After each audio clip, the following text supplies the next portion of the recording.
भारत माता की, भारत माता की। महाराष्ट्र के गवर्नर सीपी राधाकृष्णन जी, हमारे लोकप्रिय मुख्यमंत्री श्री एकनाथ शिंदे जी, केंद्रीय कैबिनेट में मेरे सहयोगी श्री राजीव रंजन सिंह जी, सर्बानंद सोनोवाल जी, महाराष्ट्र के उप मुख्यमंत्री देवेंद्र फडणवीस जी, अजित दादा पवार जी, केंद्रीय मंत्रिमंडल के मेरे अन्य सहयोगीगण, महाराष्ट्र सरकार के मंत्री, अन्य महानुभाव और मेरे प्यारे भाइयों एवं बहनों, आज संत सेनाजी महाराज यांची पुण्यतिथी। मी त्यांना नमन करतो।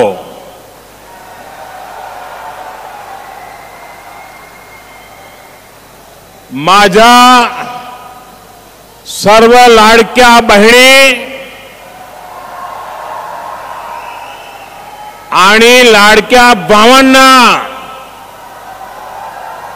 तुमच्या या सेवकाचा नमस्कार।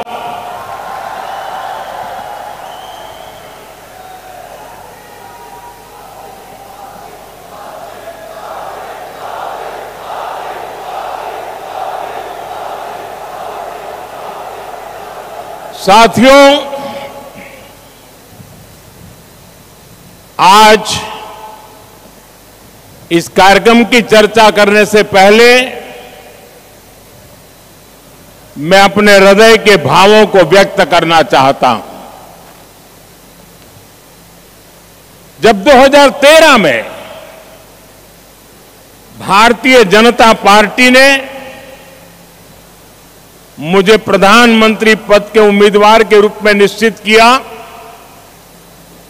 तो मैंने सबसे पहला काम किया था रायगढ़ के किले पर जाकर के छत्रपति शिवाजी महाराज की समाधि के सामने बैठ करके प्रार्थना की थी।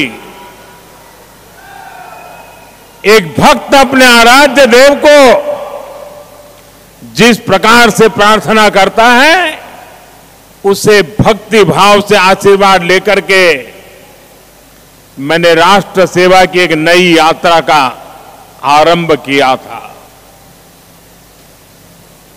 पिछले दिनों सिंधुदुर्ग में जो हुआ, मेरे लिए, मेरे सभी साथियों के लिए छत्रपति शिवाजी महाराज ये सिर्फ नाम नहीं है। हमारे लिए छत्रपति शिवाजी महाराज ये सिर्फ राजा महाराजा राजपुरुष मात्र नहीं है। हमारे लिए छत्रपति शिवाजी महाराज आराध्य देव है।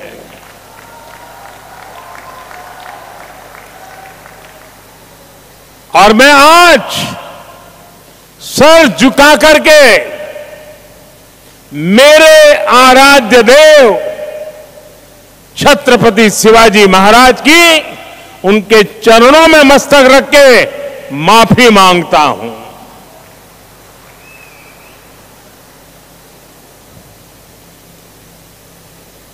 हमारे संस्कार अलग है।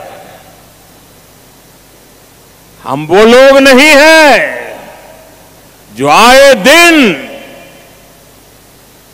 भारत मां के महान सपूत, इसी धरती के लाल वीर सावरकर को अनाप शनाप गालियां देते रहते हैं, अपमानित करते रहते हैं, देशभक्तों की भावनाओं को कुचलते हैं। उसके बावजूद भी वीर सावरकर को गालियां देने के बावजूद भी माफी मांगने को जो तैयार नहीं है,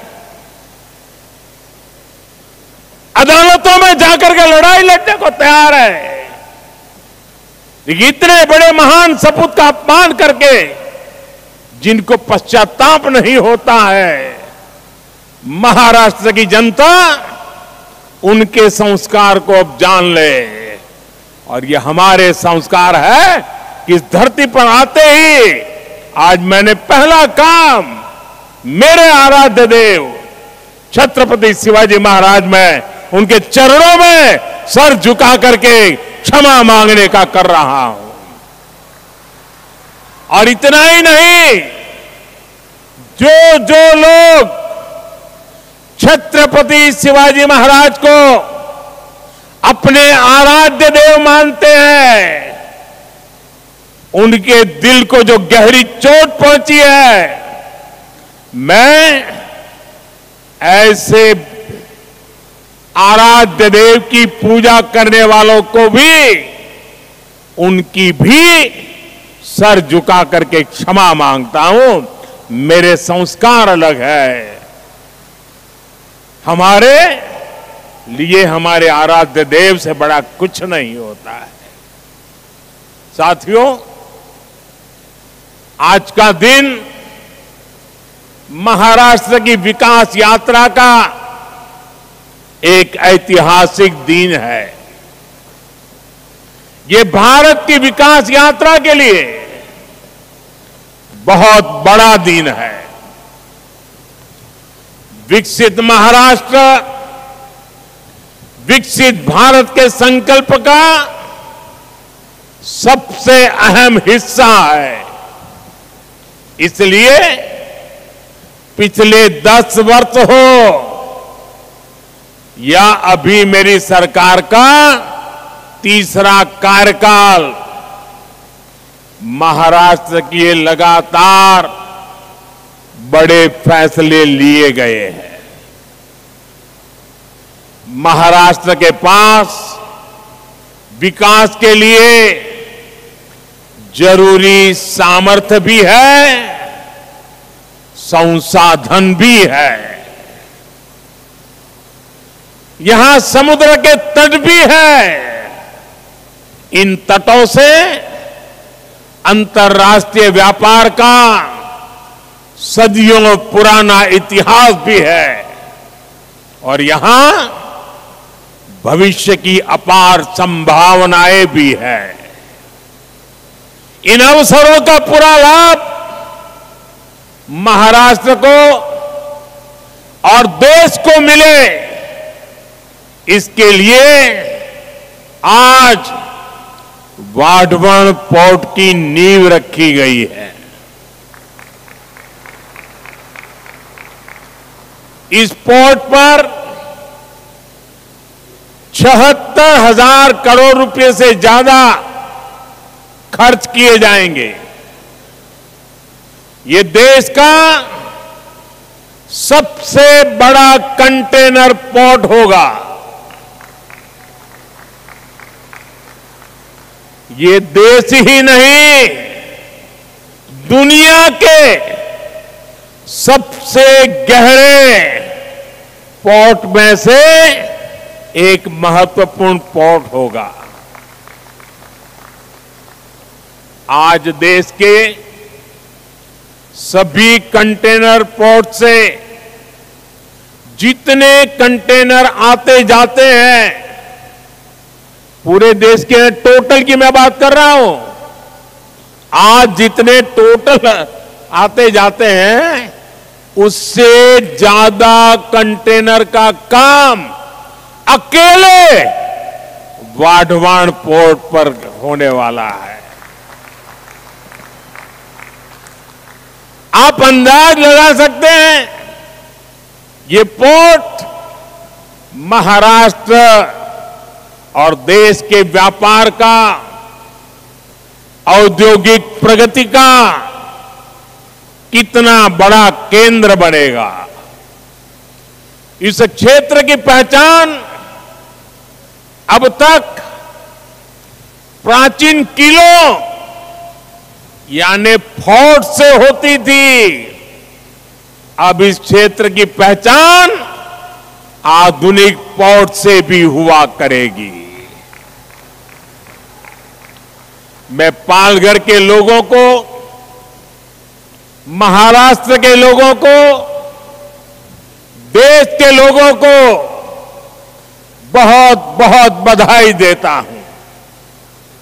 साथियों, हमारी सरकार ने 2-3 दिन पहले ही दिघी पोर्ट औद्योगिक क्षेत्र के विकास को भी मंजूरी दे दी है। यानी ये महाराष्ट्र के लोगों के लिए डबल खुशखबरी है। ये औद्योगिक क्षेत्र छत्रपति शिवाजी महाराज की राजधानी रायगढ़ में विकसित होने वाला है। इसलिए ये महाराष्ट्र की पहचान का, छत्रपति शिवाजी महाराज के सपनों का भी प्रतीक बनेगा। दिघी पोर्ट औद्योगिक क्षेत्र से पर्यटन और इको रिसोर्ट को भी बढ़ावा मिलेगा। साथियों, आज यहां मच्छीमार भाई बहनों के लिए भी 700 करोड़ रुपए से ज्यादा की विकास परियोजनाओं का शिलान्यास किया गया है। देश की अलग अलग जगहों पर 400 करोड़ रुपए से ज्यादा की परियोजनाओं का उद्घाटन भी यहीं से हुआ है। इन सब प्रोजेक्ट के लिए भी अपने मछुआरे भाई बहनों को, आप सभी साथियों को बधाई देता हूं। वाढवण पोर्ट हो, दिघी पोर्ट इंडस्ट्रियल एरिया का विकास हो, फिशरीज की योजनाएं हो, इतने बड़े बड़े काम माता महालक्ष्मी देवी, माता जीवदानी और भगवान तुंगारेश्वर के आशीर्वाद से ही हो रहे हैं।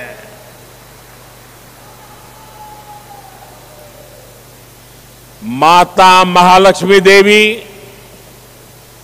माता जीवदानी आणि भगवान तुंगारेश्वर यांना माझे शत शत नमन। साथियों, एक समय था जब भारत को विश्व के सबसे समृद्ध और सशक्त राष्ट्रों में गिना जाता था। भारत की समृद्धि का एक बड़ा आधार था भारत का सामुद्रिक सामर्थ्य। हमारी इस ताकत को महाराष्ट्र से बेहतर और कौन जानेगा।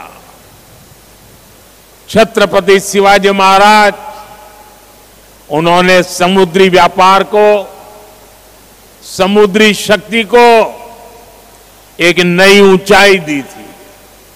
उन्होंने नई नीतियां बनाई, देश की प्रगति के लिए फैसले लिए। कभी हमारी ताकत इतनी थी कि दरिया सारंग कान्होजी आंग्रे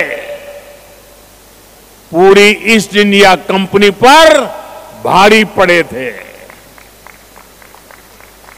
लेकिन आजादी के बाद उस विरासत पर ध्यान नहीं दिया गया।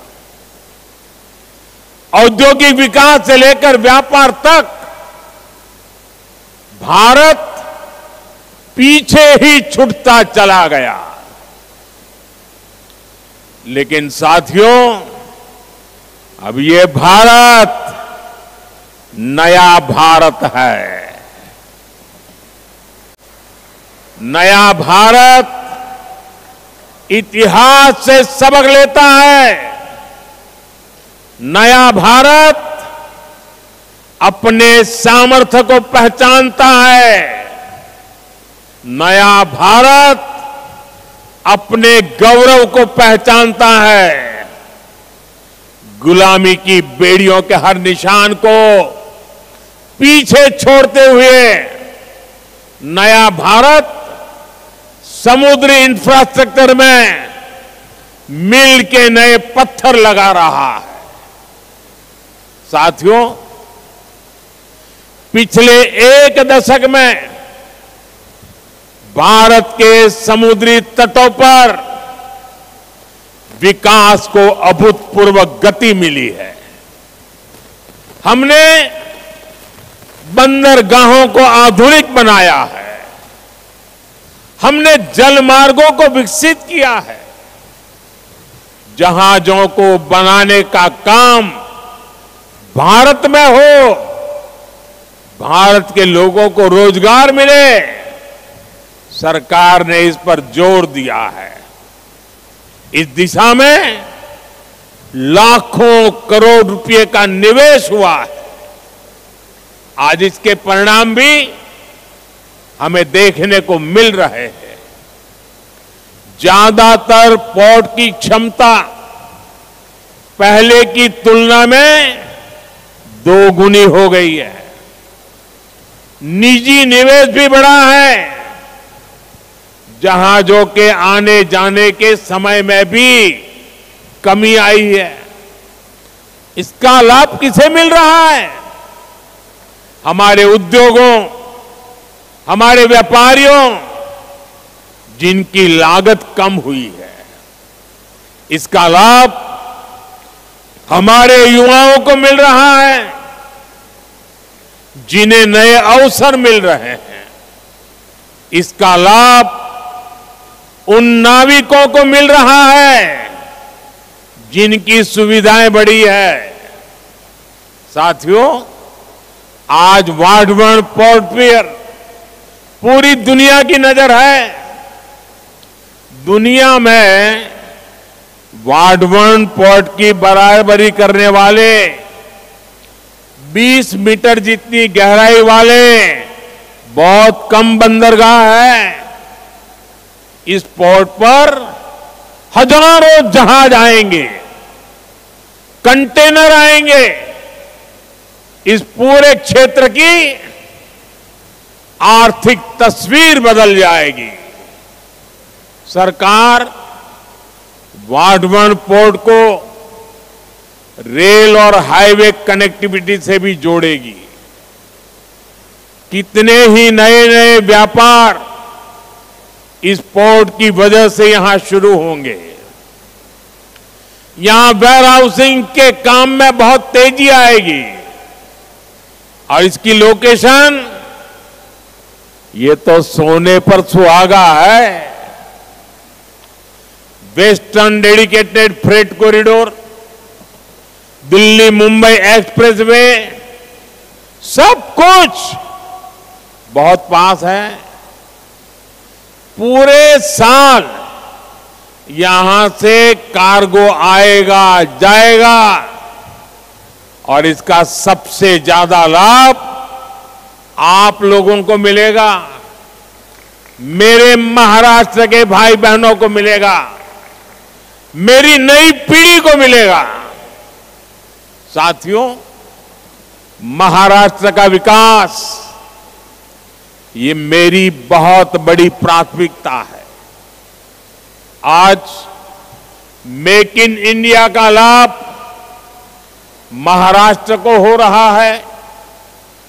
आज आत्मनिर्भर भारत अभियान का लाभ महाराष्ट्र को हो रहा है। आज भारत की प्रगति में हमारा महाराष्ट्र बहुत बड़ी भूमिका निभा रहा है। लेकिन ये दुर्भाग्य है कि महाराष्ट्र विरोधी दलों ने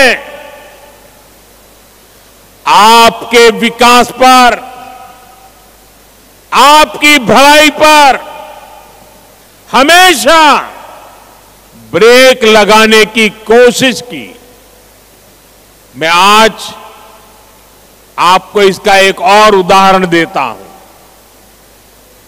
भाइयों और बहनों, हमारे देश को वर्षों से दुनिया के साथ व्यापार के लिए एक बड़े और आधुनिक पोर्ट की जरूरत थी। महाराष्ट्र का पालघर ही इसके लिए सबसे उपयुक्त जगह है। ये पोर्ट हर मौसम में काम कर सकता है, लेकिन इस प्रोजेक्ट को 60 वर्षों तक लटका कर रखा गया। महाराष्ट्र और देश के ये योजना इतने जरूरी काम को कुछ लोग शुरू ही नहीं होने दे रहे थे। 2014 में आप सबने हमें दिल्ली में सेवा करने का मौका दिया। 2016 में जब हमारे साथी देवेंद्र जी की सरकार आई, तब इस पर उन्होंने गंभीरता से काम शुरू करवाया। 2020 में यहां पोर्ट बनाने का फैसला भी कर लिया गया, लेकिन उसके बाद सरकार बदल गई और 2.5 साल तक फिर यहां कोई काम नहीं हुआ।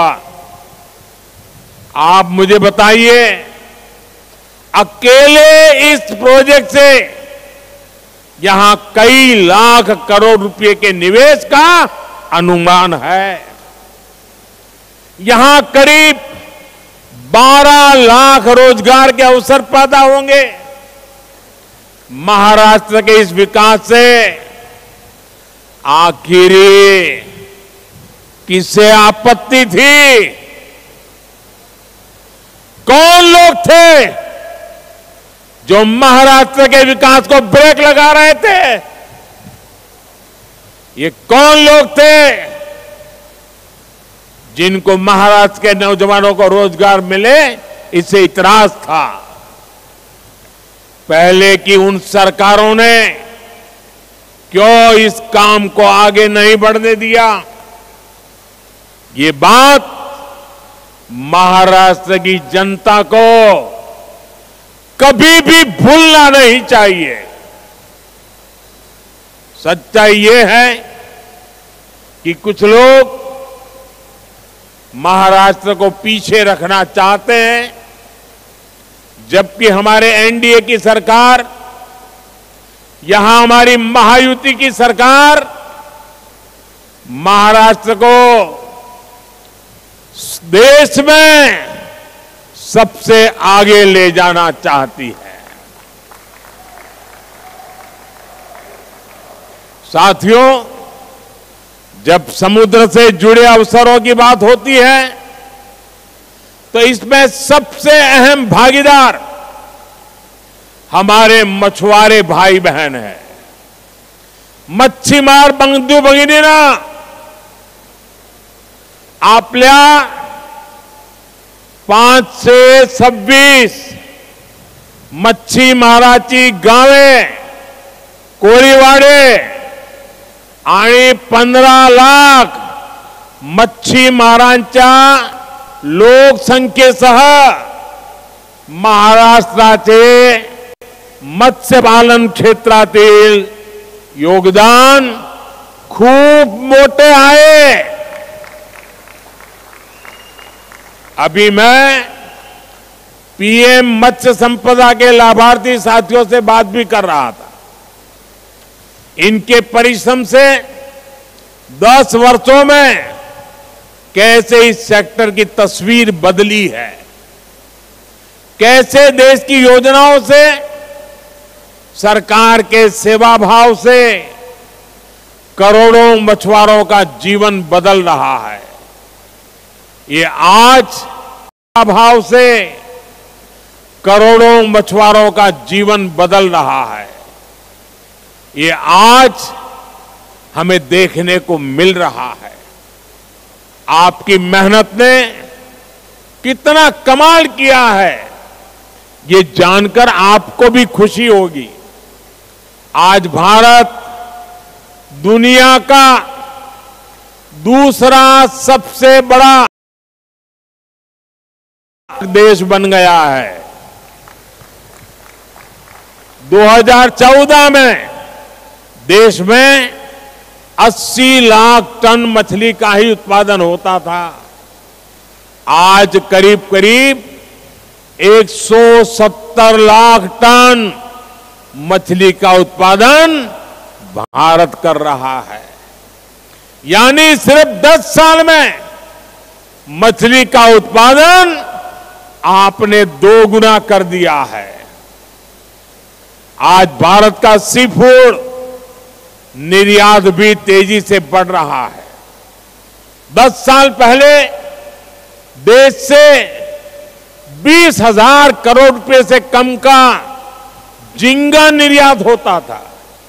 आज 40,000 करोड़ रुपए से ज्यादा की झींगा निर्यात होता है। यानी झींगा का निर्यात भी आज 2 गुने से ज्यादा हो गया है। हमने जो ब्लू रिवॉल्यूशन स्कीम शुरू की थी, उसकी सफलता चारों तरफ दिख रही है। इस योजना से रोजगार के लाखों नए अवसर तैयार हुए हैं। आमच्या सरकारच्या निरंतर प्रयत्नामुळे कोट्यावधी मच्छीमारांचे उत्पन्न वाढले आहे, त्यांचा जीवन स्तर सुधारला है। साथियों, हमारी सरकार मछली उत्पादन में महिलाओं की भागीदारी को बढ़ाने के लिए भी काम कर रही है। प्रधानमंत्री मत्स्य संपदा योजना के तहत हजारों महिलाओं को मदद दी गई है। आप भी जानते हैं कि मछली पकड़ने के लिए जाने वाले लोगों को अपने जीवन का खतरा भी उठाना पड़ता है। घर की महिलाएं, पूरा परिवार चिंता में जीता था। हम आधुनिक टेक्नोलॉजी और सैटेलाइट की मदद से इन खतरों को भी कम कर रहे हैं। आज जो ये वेसल कम्युनिकेशन सिस्टम शुरू हुआ है, वो तो हमारे मच्छी मार भाई बहनों के लिए बहुत बड़ा वरदान होगा। सरकार मछली पकड़ने वाले जहाजों पर 1 लाख ट्रांसपोंडर लगाने जा रही है।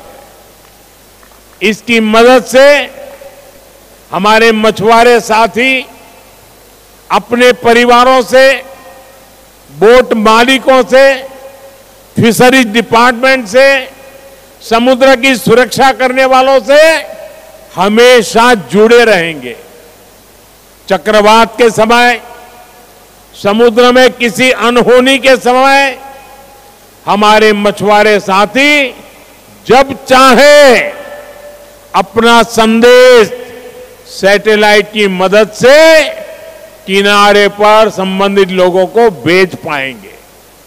संकट के समय आपका जीवन बचाना आप तक सबसे पहले पहुंचना सरकार की बहुत बड़ी प्राथमिकता है। साथियों, मच्छीमार भाई बहनों के जहाज सुरक्षित लौट सके, इसके लिए 110 से ज्यादा मच्छी बंदरगाह और लैंडिंग सेंटर्स भी बनाए जा रहे हैं।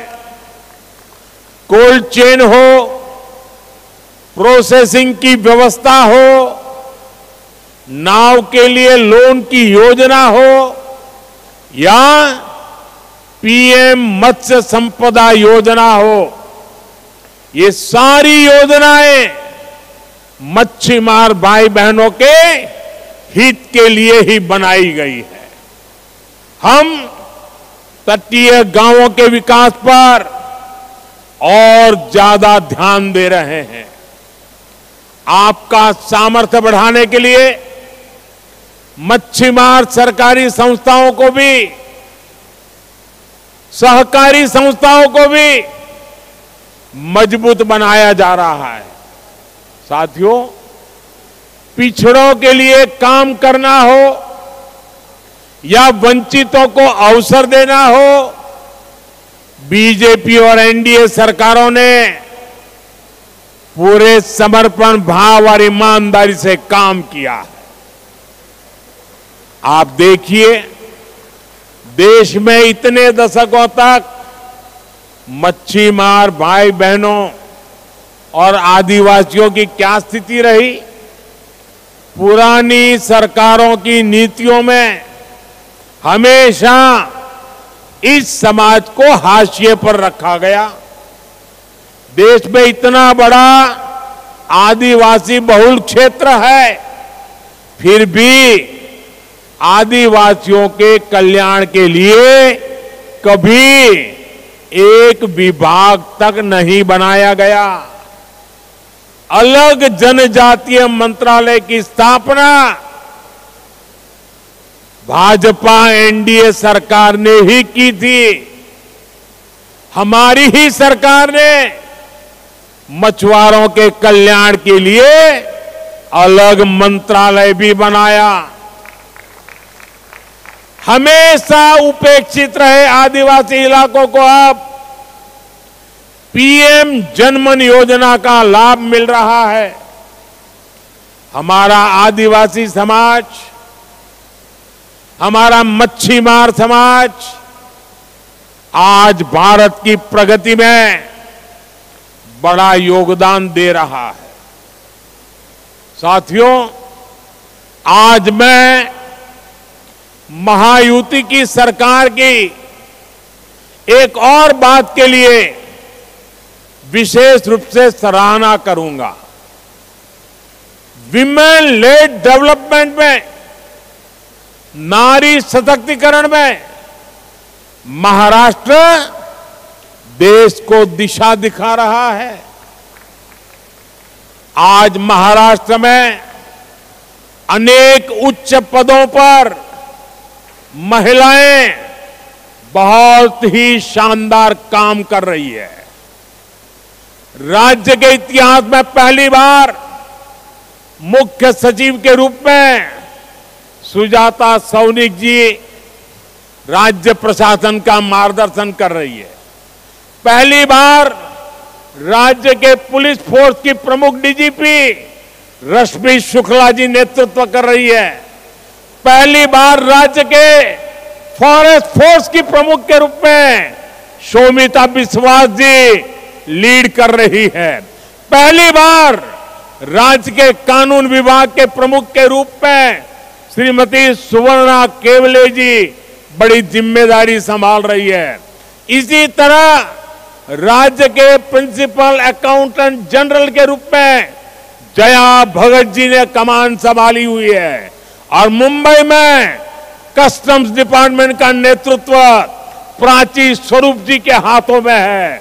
मुंबई की विशाल और मुश्किल भरे अंडरग्राउंड मेट्रो 3 को मुंबई मेट्रो की एमडी अश्विनी भिड़े जी लीड कर रही है। उच्च शिक्षा क्षेत्र में भी महाराष्ट्र में महिलाएं नेतृत्व कर रही है। महाराष्ट्र हेल्थ यूनिवर्सिटी के कुलगुरु के रूप में लेफ्टिनेंट जनरल डॉक्टर माधुरी कानिटकर जी नेतृत्व कर रही है। महाराष्ट्र के स्किल्स यूनिवर्सिटी के पहले कुलगुरु के रूप में डॉक्टर अपूर्वा पालकर जी नई पहल कर रही है। ऐसे कितने ही बड़े और बहुत जिम्मेदार भरे पद हैं जहां महाराष्ट्र में नारी शक्ति अपने श्रेष्ठ प्रदर्शन कर रही है। इनकी सफलता इस बात का प्रमाण है कि 21वीं सदी की नारी शक्ति समाज को नई दिशा देने के लिए तैयार है। यही नारी शक्ति विकसित भारत का बहुत बड़ा आधार है। साथियों, सबका साथ, सबका विकास, सबका विश्वास और सबका प्रयास, ये एनडीए सरकार का मंत्र है। मुझे विश्वास है आप सबके सहयोग से हम महाराष्ट्र को विकास की नई ऊंचाई पर ले जाएंगे। आप महायुति सरकार पर अपना आशीर्वाद बनाए रखिए। एक बार फिर आप सभी को देश के सबसे बड़े पोर्ट के लिए, अनेक अनेक मच्छीमार भाइयों के लिए, योजनाओं के लिए अनेक अनेक शुभकामनाएं देता हूं, बधाई देता हूं। मेरे साथ बोलिए भारत माता की। दोनों हाथ ऊपर करके पूरी ताकत से बोलिए भारत माता की। आज आपके साथ समंदर की हर लहरें भी अपना सुर जोड़ रही है। भारत माता की, भारत माता की, भारत माता की। बहुत बहुत धन्यवाद।